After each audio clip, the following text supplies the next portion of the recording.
Hi hello viewers welcome back to the channel. ನಿಮ್ಮೆಲ್ಲರಿಗೂ ನಮಸ್ಕಾರಗಳು ಮತ್ತು ಎಲ್ಲ ನನ್ನ ಸಬ್ಸ್ಕ್ರೈಬರ್ಸ್ಗೆ ತುಂಬ ತುಂಬ ಧನ್ಯವಾದಗಳು. ಇದು ಮೈಕ್ ಹಾಕಿದ್ದೀನಿ. ನಾನು ಮೈಕ್ ಹಾಕಿಲ್ಲ ಅಂದರೆ ವಾಯ್ಸು ಕ್ಲಿಯರ್ ಆಗಿ ಬರಲ್ಲ. ಅದಕ್ಕೇ ಇವತ್ತು ಶನಿವಾರ ನನಗೆ ಕ್ಲಾಸ್ ಇಲ್ಲ. ನಾನು ಟೈಲರಿಂಗ್ ಕ್ಲಾಸಿಗೂ ಹೋಗ್ತಾ ಇಲ್ಲ. ಇವತ್ತು ನಾಳೆ ಭಾನುವಾರ ಶನಿವಾರ ರಜಾ ಇದೆ. ಮಂಡೇ ಟು ಫ್ರೈಡೇ ಇರುತ್ತೆ. ಸೊ ಏನು ಅಪ್ಡೇಟ್ ಅಂದರೆ ರೆಸಿಪಿನೂ ಏನೂ ಶೇರ್ ಮಾಡ್ತಾ ಇಲ್ಲ, ಡೈಲಿ ರೂಟೀನು ಏನೂ ಶೇರ್ ಮಾಡ್ತಾ ಇಲ್ಲ. ತುಂಬ ದಿವಸದಿಂದ ನಾನು ಯಾವುದೂ ವ್ಲಾಗ್ ಕೂಡ ಅಪ್ಲೋಡ್ ಮಾಡೋಕ್ಕಾಗಲಿಲ್ಲ ನನ್ನ ಕೈಲಿ. ನನಗೆ ಏನಂದರೆ ನಿಜ ಹೇಳಬೇಕು ಅಂದರೆ ನಾನು ಕೆಲವೊಂದು ಸಾರಿ ಏನೂ ಹೇಳೋಕ್ಕೆ ಇಷ್ಟ ಆಗಲ್ಲ ನನಗೆ. ಎಲ್ಲನೂ ಯಾಕೆ ಸುಮ್ಮನೆ ಎಲ್ಲರ ಹತ್ರ ಶೇರ್ ಮಾಡೋದು ಅಂದ್ಬಿಟ್ಟು. ಬಟ್ ಏನಾಗಿದೆ ಅಂದರೆ ಟ್ವೆಲ್ತ್ಗೆ ನನಗೆ ಸ್ವಲ್ಪ ಪೀರಿಯಡ್ ಆಯಿತು. Monthly every month cycle 25 days cycle ಏನಿರುತ್ತೆ ಪೀರಿಯಡ್ ಆಯಿತು. ನಾನು ಸಂಕ್ರಾಂತಿ ಹಬ್ಬದ್ದು ನಿಮಗೆ ನೋಡಿದ್ರೆ ವ್ಲಾಗ್ ಶೇರ್ ಮಾಡಿಲ್ಲ. ಸಂಕ್ರಾಂತಿ ಹಬ್ಬ ಮಾಡಿದರೆ ನಾನು ಖಂಡಿತವಾಗ್ಲೂ ನಾನು ಏನು ಪ್ರಸಾದ ಮಾಡಿದೆ, ಪೂಜೆ ಮಾಡಿದೆ ಅನ್ನೋದನ್ನು ವ್ಲಾಗ್ ಶೇರ್ ಮಾಡ್ತಾಯಿದ್ದೆ. ಸಂಕ್ರಾಂತಿ ಹಬ್ಬನೇ ನಾನು ಸೆಲೆಬ್ರೇಷನ್ ಮಾಡಲಿಲ್ಲ ಅಂದಮೇಲೆ ವ್ಲಾಗ್ನ ಹೇಗೆ ಮಾಡೋಕ್ಕಾಗುತ್ತೆ. ಸೊ ಹಬ್ಬ ಮಾಡಲಿಲ್ಲ. ಯಾಕೆ ಅಂದರೆ ನನಗೆ ಪೀರಿಯಡ್ ಆಗಿತ್ತು. ಸೊ ಪೀರಿಯಡಿಂದ ನನಗೆ ಸ್ವಲ್ಪ ಆಮೇಲೆ ಹೆಲ್ತ್ ಇಶ್ಯೂ ಕೂಡ ಸ್ವಲ್ಪ ಆಗಿತ್ತು ನನಗೆ 12th ಆಲ್ಮೋಸ್ಟ್ ಯಾವಾಗ ಸಂಡೇ ಲಾಸ್ಟ್ ಸಂಡೇನೂ ನನಗೆ ತುಂಬ ಹುಷಾರಿರಲಿಲ್ಲ. ಲಾಸ್ಟ್ ಸಂಡೇ ಕೂಡ ತುಂಬ ಹುಷಾರಿರಲಿಲ್ಲ. ನಮ್ಮ ಮನೆಯವರು ಅದರಲ್ಲಿ ಬುಧವಾರ ದಿವಸನೇ ಮನೇಲಿರಲಿಲ್ಲ. ಬುಧವಾರ, ಗುರುವಾರ, ಶುಕ್ರವಾರ, ಶನಿವಾರ, ಭಾನುವಾರ, ಸೋಮವಾರ ರಾತ್ರಿ ಬಂದರು. ನನಗೆ ಅದರಲ್ಲಿ ಹೆಲ್ತ್ ಇಶ್ಯೂ ಸ್ವಲ್ಪ ಆಗಿತ್ತು. ಆಮೇಲೆ ಪೀರಿಯಡ್ದು ಸ್ವಲ್ಪ ಇಶ್ಯೂಸ್ ಎಲ್ಲ ಆಗಿತ್ತು. ಆಮೇಲೆ ಅದರಲ್ಲೂ ಒಂದು ದಿವಸ ಹುಷಾರಿದ್ದರೆ ನಾನು ಕ್ಲಾಸಿಗೆ ಹೋಗ್ತಾಯಿದ್ದೆ. ಒಂದು ದಿವಸ ಹುಷಾರಿಲ್ಲ ಅಂದರೆ ನಾನು ಮ್ಯಾಮ್ಗೆ ಮೆಸೇಜ್ ಮಾಡಿಬಿಟ್ಟು ವಾಟ್ಸಪ್ಪಲ್ಲಿ ಮೆಸೇಜ್ ಮಾಡಿ ಅವ್ರಿಗೆ ಇನ್ಫಾರ್ಮ್ ಮಾಡಿಬಿಟ್ಟು ನಾನು ಮನೆಯಲ್ಲೇ ರೆಸ್ಟ್ ತೊಗೊಳ್ತಾಯಿದ್ದೆ. ಮಾತ್ರೆ ನಾನು ಏನಂದರೆ ಜಾಸ್ತಿ ಅಷ್ಟೊಂದು ಹುಷಾರಿಲ್ಲ ಅಂತ ತಲೆ ಕೆಡಿಸ್ಕೊಳ್ಳಲ್ಲ. ಸ್ವಲ್ಪದಕ್ಕೂ ಇಗ್ನೋರ್ ಮಾಡ್ತೀನಿ. ಅಂದರೆ ಮಾತ್ರೆ ಕುಡಿತೀನಿ, ಕೆಲಸ ಮಾಡ್ತೀನಿ, ಮಾತ್ರೆ ಕುಡಿತೀನಿ, ಟ್ಯಾಬ್ಲೆಟ್ಸ್ ತೊಗೊಳ್ತೀನಿ. ಸ್ವಲ್ಪ ಹುಷಾರಾದರೆ ಎದ್ದೇಳೋದು, ಕೆಲಸ ಮಾಡೋದು. ಯಾಕೆಂದರೆ ಒಬ್ಬಳೇ ಇರೋ ಮನೆ ಅಂದಮೇಲೆ ನಾವೇ ಎಲ್ಲ ಮಾಡ್ಕೊಳ್ಬೇಕಾಗತ್ತೆ. ಹೊಟ್ಟೆ ಹಸಿದ್ರೆ ನಾನು ಊಟ ಮಾಡಬೇಕು. ಬೆಳಗ್ಗೆ ತಿಂಡಿ ತಿಂದರೆ ಮಧ್ಯಾಹ್ನ ಊಟ ಮಾಡಬೇಕು, ಸಾಯಂಕಾಲ ಮತ್ತೆ 8:30ಗೂ ನಾನು ಊಟ ಮಾಡಬೇಕು. ಇಲ್ಲಾಂದರೆ ನನಗೆ ಗ್ಯಾಸ್ಟ್ರಿಕ್ಕು, ಅಸಿಡಿಟಿ, ಹೆಡ್ಏಕು, ಉಪವಾಸ ಇದ್ದರೆ ಮೈಗ್ರೇನ್ ಬರೋದು, ಇದೆಲ್ಲ ಇಶ್ಯೂಸ್ ಆಗ್ತಾ ಇರುತ್ತೆ ಕೆಲವೊಬ್ಬರಿಗೆ. ಅದೇ ಇದು ಫಸ್ಟ್ ಹೇಳಿಬಿಡ್ತೀನಿ, ಆಮೇಲೆ ಮಾತಾಡ್ತೀನಿ.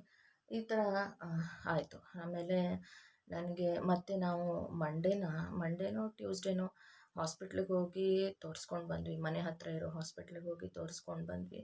ತುಂಬ ಈ ಥರ ನನಗೆ ಗಿಡ್ಡಿನೆಸ್ ಎಲ್ಲ ಸ್ಟಾರ್ಟ್ ಆಯಿತು. ಅಂದರೆ ತಲೆ ಸುತ್ತು ಬರೋದು, ನಿತ್ರಾಣ ಆಯಿತು. ಆಮೇಲೆ ವೀಕ್ನೆಸ್ ಥರ ಆಗ್ತಾಯಿತ್ತು. ಆಮೇಲೆ ಹೋಗಿ ತೋರಿಸ್ಕೊಂಬಂದ್ವಿ. ನಮ್ಮ ಮನೆಯವ್ರು ಬಂದಮೇಲೆ ಹೋದೆ ನಾನು ಅವ್ರಿಗೋಸ್ಕರ ಕಾಯ್ಕೊಂಡು.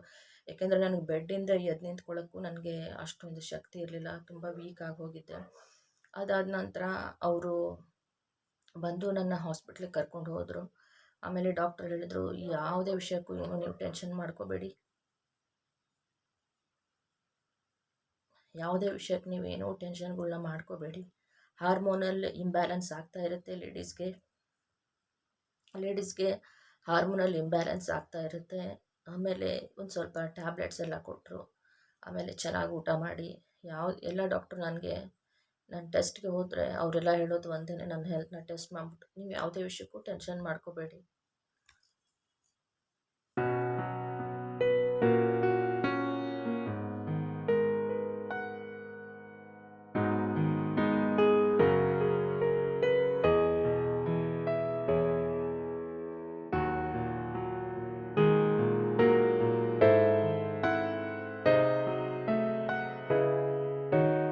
ನೀವು ಯಾವುದೇ ವಿಷಯಕ್ಕೆ ಟೆನ್ಷನ್ ಮಾಡ್ಕೋಬೇಡಿ, ಆರೋಗ್ಯ ಚೆನ್ನಾಗಿ ನೋಡ್ಕೊಳ್ಳಿ, ಆ ಥರದ್ದು ಏನೂ ಇಲ್ಲ, ಹಾರ್ಮೋನಲ್ ಇಂಬ್ಯಾಲೆನ್ಸ್ ಇರುತ್ತೆ ಅಂತ ಹೇಳಿದರು. ಆಮೇಲೆ ಆಯಿತು ಅಂತ ಬಂದ್ವಿ.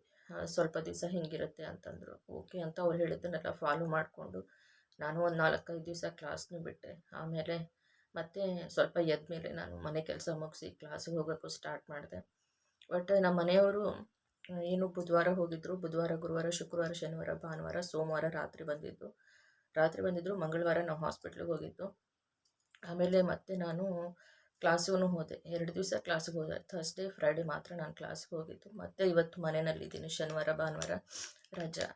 ಆಮೇಲೆ ನಾನು ನನ್ನ ಕ್ಲಾಸ್ ಟೀಚರ್ಗೂ ಅವ್ರಿಗೂ ಹೇಳಿದೆ, ಅಲ್ಲಿರೋ ಲೇಡೀಸ್ನು ಅಂದರೆ ಅವ್ರಿಗೂ ಹೇಳಿದ್ರು ಸ್ವಲ್ಪ ಲೇಡೀಸ್ಗೆ ಅರ್ಥ ಆಗುತ್ತೆ. ಯಾರಿಗೆ ಅರ್ಥ ಆಗುತ್ತೆ ಅಂದರೆ ನಮ್ಮ ಏಜಲ್ಲಿರೋರ್ಗೆ ಮಾತ್ರ ಅದು ಅರ್ಥ ಆಗುತ್ತೆ. ಯಾರು ಆ ಪೇಯ್ನ್ಗಳಿಂದ ಆಚೆ ಬಂದಿರ್ತಾರೆ, ಅದನ್ನು ಎಕ್ಸ್ಪೀರಿಯನ್ಸ್ ಆಗಿರುತ್ತೆ, ಅವ್ರಿಗೆ ಮಾತ್ರ ಅದು ಅರ್ಥ ಆಗುತ್ತೆ. ಸೊ ಡಾಕ್ಟ್ರು ಹಾರ್ಮೋನಲ್ ಇಂಬ್ಯಾಲೆನ್ಸ್ ಅಂತ ಕೂಡ ಹೇಳಿದಾಗ ಯಾವುದಕ್ಕೂ ಟೆನ್ಷನ್ ಮಾಡ್ಕೊಳ್ಬೇಡಿ ಅಂತ ಹೇಳಿದಾಗ ನಾನು ತುಂಬಾ ಅಂದರೆ ಅವ್ರು ಹೇಳ್ದಂಗೆ ಫಾಲೋ ಮಾಡಬೇಕಾಗತ್ತೆ. ಬರೀ ಊಟ ಮಾತ್ರ ಇದಕ್ಕೆ ವರ್ಕ್ ಆಗಲ್ಲ. ಯಾವುದಕ್ಕೂ ನಾನು ಟೆನ್ಷನ್ ಮಾಡ್ಕೊಳ್ದಲೂ ಇರಬೇಕಾಗತ್ತೆ. ಮಂಚದಿಂದನೇ ನನಗೆ ಕೆಳಗೆ ಇಳಿಯೋಕ್ಕೆ ಆಗ್ತಾಯಿಲ್ಲ, ವಾಶ್ರೂಮ್ಗೆ ಇವನ್ ಕೂಡ ಹೋಗೋಕ್ಕಾಗ್ತಾ ಇರಲಿಲ್ಲ.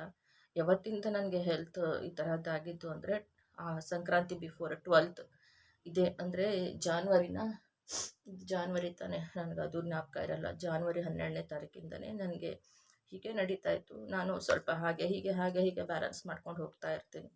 ಹಾಗೆ ಒಂಚೂರು ಏನೋ ಆಯಿತು ಅಂತ ಮಲ್ಕೊಂಡು ಬಿಡೋಳು ನಾನಲ್ಲ. ಆಮೇಲೆ ಅದೆಲ್ಲ ಆಯಿತು, ತೋರಿಸ್ಕೊಂಡು ಬಂದ್ವಿ. ಕೆಲವೊಬ್ಬರು ಏನಾದರೂ ಕೇಳ್ತಾರಲ್ವ, ಆವಾಗ ಹುಷಾರಿಲ್ಲ ಅಂತ ಅವ್ರಿಗೆ ಹೇಳಿದ್ರೆ, ಇಲ್ಲ ಸ್ವಲ್ಪ ಹೆಲ್ತ್ ಅಪ್ಸೆಟ್ ಆಗಿದೆ, ಹುಷಾರಿರಲಿಲ್ಲ ಅಂದರೆ, ಅಯ್ಯೋ ನಿಮ್ಗೆ ಯಾವಾಗಲೂ ಹುಷಾರೇ ಇರಲ್ವಾ ಅಂತಾರೆ. ಈ ಒಂದು ವಿಷಯ ಹೇಳಲ, ನನಗೆ 2 ಮಕ್ಕಳು ನಾರ್ಮಲ್ ಡೆಲಿವರಿ. ಇವಾಗಿನ ಜನ್ರೇಷನ್ ಲೇಡೀಸ್ ಹೆಂಗಿದ್ದಾರೆ ಅಂದರೆ, ಅಯ್ಯೋ ನಾರ್ಮಲ್ ಡೆಲಿವರಿನಾ, ನನಗಾಗಲ್ಲಪ್ಪ, ಸಿ ಸೆಕ್ಷನ್ನೇ ನಾನು ಮಾಡಿಸ್ಕೊಳ್ಳೋದು, ನನಗಾಗಲ್ಲಪ್ಪ ಅಂತಾರೆ. ನನ್ನ ನನ್ನ ಮಗಳಿಗೆ ಬರೀ 1.5 ವರ್ಷ 1.25 ವರ್ಷ ಡಿಫ್ರೆನ್ಸ್ ಇದೆ, ಅಷ್ಟೇ ವ್ಯತ್ಯಾಸ ಇರೋದು ಇಬ್ರಿಗೂ. 2 ವರ್ಷ ಅಂದ್ಕೊಳ್ಳಿ ಅಷ್ಟೇ, ಆಯಿತಾ. ನಾರ್ಮಲ್ ಡೆಲಿವರಿ ನಂದಾಗಿರೋದು, ಯಾವುದು ಸಿ ಸೆಕ್ಷನ್ ಆಗಿಲ್ಲ, ಯಾವುದು ಸರ್ಜರೀಸ್ ಆಗಿಲ್ಲ. ನನಗೆ ದೇವ್ರ ಆಶೀರ್ವಾದದಿಂದ ನನಗೆ ಒಳ್ಳೆ ಮಕ್ಕಳು ಹುಟ್ಟಿದ್ದಾರೆ. ಒಳ್ಳೆ ಆಶೀರ್ವಾದ ಮಾಡಿ ನನಗೆ ಭಗವಂತ ಒಳ್ಳೆ ಮಕ್ಕಳನ್ನ, ಒಂದು ಹೆಣ್ಣು ಒಂದು ಗಂಡು, ಮಹಾಲಕ್ಷ್ಮಿ ಸ್ವರೂಪ, ಆಂಜನೇಯನ ಸ್ವರೂಪ, ದೈವಾಂಶ ಸಂಭೂತರಾಗಿರೋ ನನ್ನ ಮಕ್ಕಳು ಇಬ್ಬರು ಇದ್ದಾರೆ. ಅವ್ರು ಚೆನ್ನಾಗಿದ್ದಾರೆ, ಅವ್ರ ಶ್ರೇಯಸ್ಸು, ಅವ್ರಿಗೆ ಒಳ್ಳೆ ಆರೋಗ್ಯ ಆಯಸ್ಸು ನಾನು ಅಷ್ಟೇ ಬಯಸ್ತೀನಿ, ಆಯಿತಾ. ನನಗೆ ದೇವರೆಲ್ಲ ಚೆನ್ನಾಗೇ ಕೊಟ್ಟಿದ್ದಾನೆ. ನನಗೆ ಆ ಥರದ್ದು ಒಂದು ಮನಸ್ಸಲ್ಲಿ ಕೊರಗು ಕೊಟ್ಟಿಲ್ಲ, ಒಳ್ಳೆಯ ಮಕ್ಕಳನ್ನ ಕೊಟ್ಟಿದ್ದಾರೆ. ಅಷ್ಟು ನಾನು ದೇವ್ರನ್ನ ನಾನು ಬೈಕೊಳ್ಳೋದು ಇಲ್ಲ, ಕಂಪ್ಲೇಂಟ್ ಮಾಡೋದು ಇಲ್ಲ. ಕೆಲವು ಹೆಣ್ಮಕ್ಳು ಹೆಂಗೆ ಮಾತಾಡ್ತಾರಂದರೆ, ಏನೋ ಇವರು ದೊಡ್ಡ ಯುದ್ಧ ಮಾಡಿ ಗೆದ್ದು ಬಂದ್ಬಿಟ್ಟವ್ರೇನೋ ಅನ್ನೋ ಒಂದು ಇದರಲ್ಲಿ ಮಾತಾಡ್ತಾರೆ. ಅಂಥವ್ರಿಗೆ ನಿಜವಾಗ್ಲೂ ಒಂದು ಸಾರಿ ಅಂತೀನಿ, ಇಂಥವ್ರ ಹತ್ರ ನಾನು ಏನಕ್ಕೆ ಮೆಂಟ್ಯಾಲಿಟಿ ಇರೋರ ಹತ್ರ ನಾನು ಏನಕ್ಕೆ ಇವ್ರಿಗೆ ಆನ್ಸರ್ ಮಾಡ್ತೀನಿ, ನಾನು ಯಾರಕ್ಕೆ ಇವ್ರು ಕೇಳಿದಕ್ಕೆಲ್ಲ ಉತ್ತರ ಕೊಡೋಕ್ಕೆ ನನಗೇನು, ಯಾಕೆ ನನಗೇನೋ ಗೊತ್ತಿಲ್ಲ ಅಂತ ಸುಮ್ಮನೆ ಹೋಗ್ಬೋದಲ್ಲ. ನಾನು ಯಾಕೆ ಮಾತಾಡ್ತೀನಿ ನಾನು ಇಷ್ಟೊಂದು, ಇವ್ರು ಕೇಳಿದಕ್ಕೆ ಆನ್ಸರ್ ಮಾಡೋಲೇಬೇಕು ಅಂತ ಏನಾದರೂ ರೂಲ್ಸ್ ಇದೆಯಾ ಅಂತ ಅಂದ್ಕೊಳ್ತೀನಿ. ಅಯ್ಯೋ ನಿಮ್ಗೆ ಯಾವಾಗಲೂ ಹುಷಾರಿರಲ್ಲ. ಇವಾಗ ಏನಾಗಿದೆ ಅಂದರೆ, ಸಂಕ್ರಾಂತಿ ಆದಮೇಲಿಂದ ಬೆಂಗಳೂರಲ್ಲಿ ಹೆವಿ ವೆದರ್ ವರ್ಸ್ಟ್ ಆಗಿದೆ, ತುಂಬ ಕೋಲ್ಡ್ ವೇವ್ ಬರುತ್ತೆ. ನಮ್ಮ ಮನೇಲಂತೂ ತುಂಬ ಗಾಳಿ ಬರುತ್ತೆ. ನಮ್ಮ ಮನೆಯವರು ಎದ್ದ ತಕ್ಷಣ ಎಲ್ಲ ಕಿಟಕಿ ಬಾಗಿಲು 6 ಗಂಟೆಗೆ ತೆಗೆದುಬಿಡ್ತಾರೆ. ಸಿಕ್ಕಾಬಟ್ಟೆ ಫ್ರಿಜ್ಜಲ್ಲಿರೋ ಗಾಳಿ ಬಂದುಬಿಡುತ್ತೆ. ನಾನು ಹೇಳಿದ್ನಲ್ವ ಹಾರ್ಮೋನಲ್ ಇಂಬ್ಯಾಲೆನ್ಸಿಂಗ್ ಹೇಳಿದ್ದಾರೆ ಅಂತ. ನನಗೆ ಫಸ್ಟಿಂದ ಕೋಲ್ಡ್ ಬರಲ್ಲ, ಅದು ಜಾಸ್ತಿ ಕೋಲ್ಡ್ ಇದೆ, ಹೇಗೆ ತಾನೇ ಕಂಟ್ರೋಲ್ ಮಾಡೋಕ್ಕಾಗತ್ತೆ. ಜಾಸ್ತಿ ಕೋಲ್ಡ್ ಇದೆ, ಸ್ವೆಟರ್ ನಾನು ಹಾಕೇ ಇರ್ತೀನಿ. ಇವತ್ತು ತಲೆ ಸ್ನಾನ ಕೂಡ ಮಾಡಿ ದೇವ್ರ ಪೂಜೆನೂ ಮಾಡಿದ್ದಾಯ್ತು ನಾನು. ಅವಾಗ ಕಿಟಕಿ ಬಾಗಿಲುಗಳು ತೆಗಿತಾರೆ. ನೆಲ ಹೆಂಗಿದೆ ಅಂದರೆ, ಐಸ್ ಮೇಲೆ ಐಸ್ ಇರುತ್ತಲ್ವ, ಐಸ್ ಬ್ರಿಕ್ಸ್ ಮೇಲೆ ಕಾಲಿಟ್ಟಂಗಿದೆ. ನೀರು ಮುಟ್ಟಿದ್ರೆ ಅಷ್ಟು ಕೋಲ್ಡ್ ಇದೆ ಅಂದರೆ ಕೈಯೆಲ್ಲ ನಡುಗುತ್ತೆ, ಬಾಡಿ ಶಿವರಿಂಗ್ ಆಗಕ್ಕೆ ಸ್ಟಾರ್ಟ್ ಆಗುತ್ತೆ ನನಗೆ.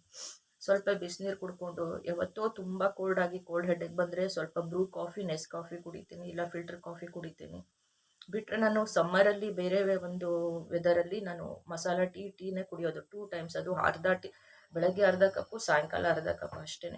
ತುಂಬ ಕೋಲ್ಡ್ ಆಗ್ತಾ ಇದೆ, ತುಂಬ ನಡುಕ ಬರ್ತಾ ಇದೆ ಅಂದರೆ, ಸೊ ಫುಡ್ಡಲ್ಲೇ ನಾನೆಲ್ಲ ಬ್ಯಾಲೆನ್ಸ್ ಮಾಡ್ಕೊಳ್ತೀನಿ. ಅಂದರೆ ಸ್ವಲ್ಪ ಬ್ರೂ ಕುಡಿತೀನಿ, ಅರ್ಧ ಲೋಟ ಬ್ರೂ ಕುಡಿತೀನಿ, ಸಣ್ಣ ಲೋಟ ನಾನು ನೆಸ್ ಕೆಫೆ ಕುಡಿತೀನಿ, ಈ ಥರ. ಸೊ ಬಿಸಿಯಾಗಿ ಇವತ್ತು ಬಿಸಿಬೇಳೆ ಬಾತ್ ಮಾಡಿದೆ, ಮನೆಯೆಲ್ಲ ಕ್ಲೀನ್ ಮಾಡಿಕೊಂಡು ಪೂಜೆ ಮಾಡಿ ನಾನು ಬಿಸಿಬೇಳೆ ಬಾತ್ ಮಾಡಿದೆ. ಅದು ಚೆನ್ನಾಗಾಗಿತ್ತು, ಟೇಸ್ಟಿಯಾಗಿತ್ತು, ತಿಂದೆ.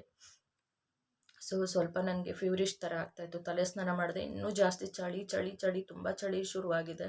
ವೆದರು ಚಳಿನೇ ಇದೆ, ಅದಕ್ಕೋಸ್ಕರ ಆ ಥರ ಆಗ್ತಾಯಿದೆ. ಇನ್ನೊಂದೇನೆಂದರೆ, ನಾನು ಬಸ್ಸಲ್ಲಿ ಓಡಾಡ್ತಾ ಇರ್ತೀನಿ, 2 ಬಸ್ ಚೇಂಜ್ ಮಾಡಬೇಕು, ತುಂಬ ರಶ್ ಇರುತ್ತೆ ನೋಡಿ. ಬಸ್ಸಲ್ಲಿ ಫೀವರ್ ಇರೋರಿದ್ರೂ, ಕಾಫ್ ಇರೋರಿದ್ರೂ ಇನ್ಫೆಕ್ಷನ್ಗಳು ಆಗುತ್ತೆ, ಆಯಿತಾ. ನಾವು ಹೊರಗಡೆ ಓಡಾಡ್ತಾ ಇದ್ದೀವಿ, ಡಸ್ಟ್ ಇರುತ್ತೆ ಅಂದರೆ, ಮನೆಯಲ್ಲಿ ಕುತ್ಕೊಂಡು ಆರಾಮಾಗಿ ಅಯ್ಯೋ ನಿಮ್ಗೆ ಹುಷಾರೇ ಇರಲ್ಲ ಅಂತ ಮಾತಾಡೋರಿಗೆ ಅವ್ರಿಗೇನು ಅರ್ಥ ಆಗಬೇಕು ಅಲ್ವಾ. ಹಾಗೆ ಮಾತಾಡೋಕ್ಕೆ ಹೋಗಬಾರ್ದು. ಯಾರಿಗೇನಾದರೂ ನಾವು ಮಾತಾಡೋಕ್ಕಿಂತ ಅದ್ರ ಹಿಂದೆ ಮುಂದೆ ಎಲ್ಲ ವಿಚಾರ ಮಾಡಿ ಏನು ಮಾತಾಡಬೇಕು, ಎಷ್ಟು ಮಾತಾಡಬೇಕು, ಯಾರ ಹತ್ರ ನಾವು ಹೇಗಿರಬೇಕು, ಹೇಗೆ ಮಾತಾಡಬೇಕು ಅನ್ನೋದನ್ನು ಒಂದು ಎಲ್ಲಾದರೂ LKG UKG ಮಕ್ಕಳ ಹತ್ರನಾದರೂ ಅಟ್ಲೀಸ್ಟ್ ಕಲ್ತ್ಕೊಳ್ಬೇಕು. ಅವರಾದರೂ ಹೇಳ್ಕೊಡ್ತಾರೆ. ಹೀಗೆ ನಾನಂತೂ ನೋಡಿ ನಂದು ಇಷ್ಟೇ ಸಿಂಪಲ್ಲಾಗಿ ನಮ್ಮ ಮನೇಲಿದ್ದ ನಾನು ಕ್ಲಾಸ್ಗೆ ಹೋದ್ನ ಬಂದ ಚೆನ್ನಾಗಿ ನಗ್ನಕೊಂಡು ನಾಲ್ಕು ಮಾತಾಡಿದ್ರೆ ಅಷ್ಟೇ. ಅದು ಬಿಟ್ಬಿಟ್ಟು ಒಳ್ಳೆಯವ್ರ ಥರ ಎಲ್ಲ ಕೇಳಿ ಪುರಾಣ ಅದನ್ನು ನಮ್ಮ ಹತ್ರ ಕೇಳ್ಕೊಂಡು ಇನ್ನೊಬ್ರ ಹತ್ರ ಹೋಗಿ ಹೇಳೋದು ಅದನ್ನೆಲ್ಲ ಮಾಡೋ ಬುದ್ಧಿ ನನಗಿಲ್ಲ. ಯಾಕೆಂದರೆ ನಾವು ಬೆಳಗಾಂ ಸೈಡ್ ಹೆಣ್ಮಕ್ಳು ಹೆಂಗೆ ಏನು ಅಂತ ನಿಮಗೂ ಎಲ್ಲ ಗೊತ್ತೇ. ಬೆಳಗಾಂ ಜಿಲ್ಲಾ ಹೆಣ್ಮಕ್ಳು ನಾವು ಹೆಂಗೆ ಏನು ಅಂತ ಗೊತ್ತಿದ್ದೇ ಇರುತ್ತೆ ಅಷ್ಟೇ. ಸೊ ನಾನು ಹೇಳ್ತಾ ಇದ್ದೀನಲ್ಲ, ಯಾರಿಗೂ ಹರ್ಟ್ ಆಗೋ ಥರ ಮಾತಾಡೋದಾಗಲಿ, ಹರ್ಟ್ ಆಗೋ ಥರ ಬಿಹೇವ್ ಮಾಡೋದಕ್ಕಾಗಲಿ ಮಾಡೋಕ್ಕಾಗಲಿ ಹೋಗಬೇಡಿ ಅಂತ ಹೇಳ್ತೀನಿ. ಇವತ್ತು ನಾನು ಏಜ್ ಏನಿದೆಯಲ್ಲ, ನನಗೇನು 70 ವರ್ಷ ಆಗಿಲ್ಲ. ನಮ್ಮಮ್ಮ ತುಂಬ ಗಟ್ಟಿಮುಟ್ಟಾಗಿದ್ದಾರೆ. ನಾನು ಇರೋದನ್ನೇ ಹೇಳ್ತೀನಿ, ನಮ್ಮಮ್ಮ ಗ್ರೇಟ್. ದೇವ್ರು ಭಗವಂತ ನಮ್ಮಮ್ಮಂಗೆ ಚೆನ್ನಾಗಿಡಲಿ, ಆರೋಗ್ಯ ಕೊಡಲಿ ಅಂತೀನಿ.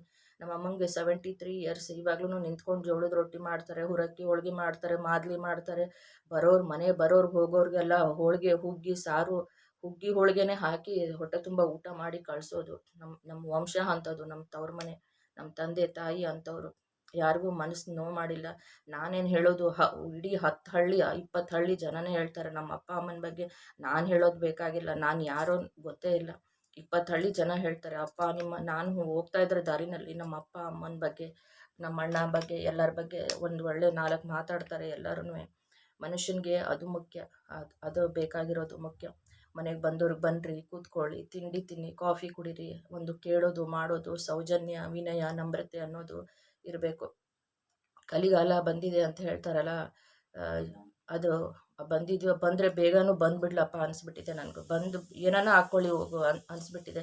ಯಾವುದನ್ನ ಬರಲಿ, ಏನನ್ನ ಕೋವಿಡ್ 1 ಬಂದರೂ ಅಷ್ಟೇ, 2 ಬಂದರೂ ಅಷ್ಟೇ, 3 ಬಂದರೂ ಅಷ್ಟೇ, ಕೋವಿಡ್ 4 ಬಂದರೂ ಅಷ್ಟೇ, ಯಾರಿಗೂ ಏನೂ ಹೇಗೆ ಅನ್ನೋದನ್ನು ಸ್ವಲ್ಪ ಮಾನವೀಯತೆ ಅಂತೂ ಯಾರಿಗೂ ಇಲ್ಲಿ ಯಾವತ್ತಿಗೂ ಬರೋದಿಲ್ಲ. ಹೀಗೆ ಆಗೋದಾಗಲಿ ಯಾಕೆ ತಲೆ ಕೆಡಿಸ್ಕೊಳ್ಬೇಕು? ಹೋಗಪ್ಪ ಕೃಷ್ಣನ ಪಾದ ಸೇರಿದ್ರಾಯ್ತು ಅಷ್ಟೇ.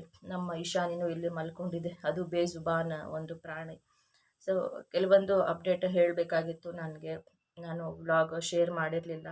ರೆಸಿಪಿಗಳು ಮಾಡೋದು ಶೇರ್ ಮಾಡೋಕ್ಕಾಗ್ತಾ ಇಲ್ಲ ನನಗೆ. ಏನಕ್ಕೆ ಅಂದರೆ ನಾನು ಬೆಳಗ್ಗೆ 11 ಗಂಟೆಗೆ ಮನೆ ಬಿಡ್ತೀನಿ, 2 ಬಸ್ ಚೇಂಜ್ ಮಾಡಬೇಕು, ಕ್ಲಾಸಿಗೆ ಹೋಗಿ ಬರಬೇಕು. ನನ್ನ ಕ್ಲಾಸ್ ತುಂಬ ಚೆನ್ನಾಗಿ ಬರ್ತಾಯಿದೆ, ತುಂಬ ಚೆನ್ನಾಗಿ ಅವರು ಹೇಳ್ಕೊಡ್ತಾ ಇದ್ದಾರೆ.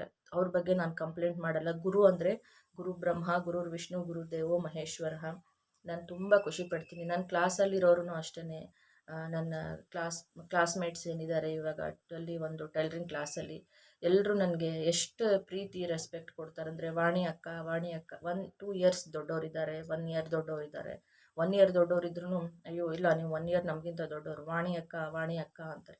ಅಯ್ಯೋ ಅಕ್ಕ ಎಲ್ಲ ಅನ್ಬೇಡಪ್ಪ, ನಮಗೆ ಬರೀ ಅಷ್ಟೇ ನನ್ನ ಹೆಸರು ವಾಣಿ ಇರೋದು, ವಾಣಿಯ ಅಂದ್ರೂ ಸಾಕು ನನಗೇನು, ಅಷ್ಟೊಂದು ಅಕ್ಕ ತಂಗಿ ಎಲ್ಲ ಏನು ಬೇಡಪ್ಪ ಅಂತ ನಾನು ನಗ್ನಕ್ಕೊಂಡು ತಮಾಷೆ ಮಾಡಿಕೊಂಡು ಜೋಕ್ಸ್ ಮಾಡಿಕೊಂಡು, ಮನೆ ವಿಷಯಗಳು ನಾವು ಯಾರೂ ಮಾತಾಡಲ್ಲ ಕ್ಲಾಸ್ಗಳಲ್ಲಿ, ಜೋಕ್ಸ್ ಮಾಡಿಕೊಂಡು ತುಂಬ ಫ್ರೆಂಡ್ಲಿ ಒಂದು ಒಳ್ಳೆ ಅಟ್ಮಾಸ್ಫಿಯರ್ ಅಂತ ಹೇಳ್ತೀನಿ. ಅಷ್ಟು ನನಗೆ ಖುಷಿ ಇದೆ. ನಾನು ಕಲಿತಾ ಇದ್ದೀನಿ, ಫುಲ್ ಬ್ಯುಸಿ ಇರ್ತೀನಿ. 12 ಗಂಟೆಗೆ ನನ್ನ ಕ್ಲಾಸ್ ಸ್ಟಾರ್ಟ್ ಆದರೆ 5 ಗಂಟೆವರೆಗೂ ನಾನು ಕ್ಲಾಸಲ್ಲಿ ಬ್ಯುಸಿ ಇರ್ತೀನಿ. ಮಧ್ಯಾಹ್ನ ನನಗೆ ಕ್ಲಾಸಲ್ಲಿ ಊಟ ಮಾಡೋಕ್ಕೂ ಆಗಲ್ಲ, ಊಟ ತೊಗೊಂಡು ಹೋಗಿರ್ತೀನಿ. 4:15 5 ಗಂಟೆಗೆ ಊಟ ಮಾಡ್ತೀನಿ ಕ್ಲಾಸಲ್ಲಿ. ನಮಗೆ ಬ್ರೇಕ್ ಕೂಡ ಇರಲ್ಲ, ನಮ್ಮ ಟೀಚರೇ ಬ್ರೇಕ್ ತೊಗೊಂಡು ಊಟ ಮಾಡಲ್ಲ. ನಾವೇ ಹೋಗಿ ಟೀಚರ್ ನೀವು ಹೋಗಿ ಊಟ ಮಾಡೋಗಿ ಮೇಡಮ್ ಹೋಗಿ ಅಂತ ನಾವು 3 ಗಂಟೆಗೆ ಫೋರ್ಸ್ಫುಲ್ಲಾಗಿ ಅವ್ರನ್ನ ಚೇರಿಂದ ಎಬ್ಸಿ ಕಳಿಸಿದ್ರೆ ಅವರು ಊಟಕ್ಕೆ ಹೋಗ್ತಾರೆ. ಹಾಗಿದ್ದಾಗ ನಾವು ಹೇಗೆ ಊಟ ಮಾಡೋಕ್ಕಾಗತ್ತೆ? ನಾವು ಕಲಿಬೇಕು, ನಾವು ಮಾಡಬೇಕು ಅಂತ ಅವರು ಪ್ರತಿಯೊಬ್ಬ ಸ್ಟೂಡೆಂಟ್ಗೂ ಒಂದು ಇಂಡಿವಿಜುವಲ್ ಆಗಿ ನೋಡಿಕೊಂಡು ಮಾಡಿ ಹೇಳ್ಕೊಡ್ತಾ ಇರ್ತಾರೆ. ತುಂಬ ಜವಾಬ್ದಾರಿಯಿಂದ ಹೇಳ್ತಾರೆ. ಅವ್ರ ಬಗ್ಗೆ ನಾವು ಕೆಟ್ಟದ್ದು ಮಾತಾಡಬಾರ್ದು. ಒಳ್ಳೆ ಟೀಚರ್ ಸಿಕ್ಕಿದ್ದಾರೆ, ನಾನು ಕಲ್ತ್ಕೊತಾ ಇದ್ದೀನಿ. ನನಗೆ ಕೆಲಸ ಮಾಡೋಕ್ಕೆ, ದುಡಿಯೋಕ್ಕೆ ಯಾವತ್ತೂ ನಾನು ಸೋಂಬೇರಿತನ ತೋರ್ಸೋಕ್ಕೆ ಇಷ್ಟಪಡಲ್ಲ. ಸೊ ಹೀಗೆ ಒಂದೇ ಒಂದು ಹೇಳಬೇಕು ಅಂತ ಹೇಳಿದ್ರೆ, ನಾನು ಹೇಳ್ತಾ ಇರೋದನ್ನು ಅಷ್ಟೇ ಗಮನವಿಟ್ಟು ಕೇಳಿ. ಯಾರಿಗಾದರೂ ಹುಷಾರಿಲ್ಲ, ಏನಾದರೂ ಹೆಲ್ತ್ ಇಶ್ಯೂಸ್ ಆಗಿದೆ ಅಂದರೆ, ಅಯ್ಯೋ ನಿಂದು ಯಾವಾಗಲೂ ಹುಷಾರೇ ಇರಲ್ಲ, ಈ ಥರದ್ದು ಮಾತಾಡೋದನ್ನ ಬಿಟ್ಟುಬಿಡಿ ಆಯಿತಾ? ಅಷ್ಟೇ ನಾನು ಹೇಳಬೇಕಾಗಿರೋದು. ಇವತ್ತು ಭಾನುವಾರ ಇದ್ದಿದೆ, ಸ್ವೆಟ್ರ್ ಎಲ್ಲ ಹಾಕ್ಕೊಂಡು ಚಳಿ ಇದೆ, ಕೂತಿದ್ದೀನಿ. ಇನ್ನೊಂದು ಅರ್ಧ ಲೋಟ ನೆಸ್ಕೆಫೆ ಕುಡಿಬೇಕು.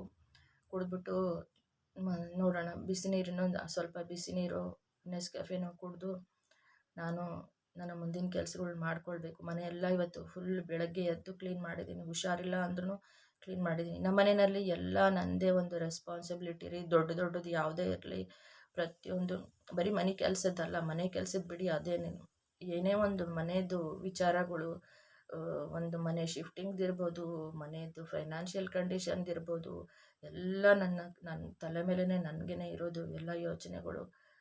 ಅದಕ್ಕೋಸ್ಕರನೇ ಡಾಕ್ಟ್ರುಗಳು ಎವ್ರಿ ಡಾಕ್ಟ್ರು, ನಾನು ಯಾವುದೇ ಡಾಕ್ಟ್ರ್ ಹತ್ರ ಹೋದ್ರೂ ನೀವು ಏನೂ ಟೆನ್ಷನ್ ಮಾಡ್ಕೋಬೇಡಿಮ್ಮ, ನೀವು ಆರೋಗ್ಯ ಕಡೆ ಗಮನ ಕೊಡಿ ಅಂತ ನಗ್ನಕೊಂಡು 4 ಮಾತಾಡ್ತಾರೆ. ಹೌದು, ನಾವು ಫೀಸ್ ಕೊಟ್ಟೇ ಹೋಗ್ತೀವಿ. ಅವ್ರು ಅಷ್ಟು ಓದಿರ್ತಾರೆ ಅಂದಮೇಲೆ ಫೀಸ್ ಕೊಟ್ಟೇ ಹೋಗಬೇಕು. ಬೆಂಗಳೂರಲ್ಲಿ ಎಲ್ಲದಕ್ಕೂ ಬಿಲ್ ಪತ್ರೆಗೂ ಬೇವಿನ ಸೊಪ್ಪಿಗೂ ದುಡ್ಡು ತಗೊಳ್ತಾರೆ ಅಂದಮೇಲೆ ಡಾಕ್ಟ್ರಿಗೆ ದುಡ್ಡು ಕೊಡೋದಲ್ಲೇ ಹಾಗೆ ಬರೋಕ್ಕಾಗತ್ತಾ? ಮಾಡಲೇಬೇಕು, ಏನೂ ಮಾಡೋಕ್ಕಾಗಲ್ಲ.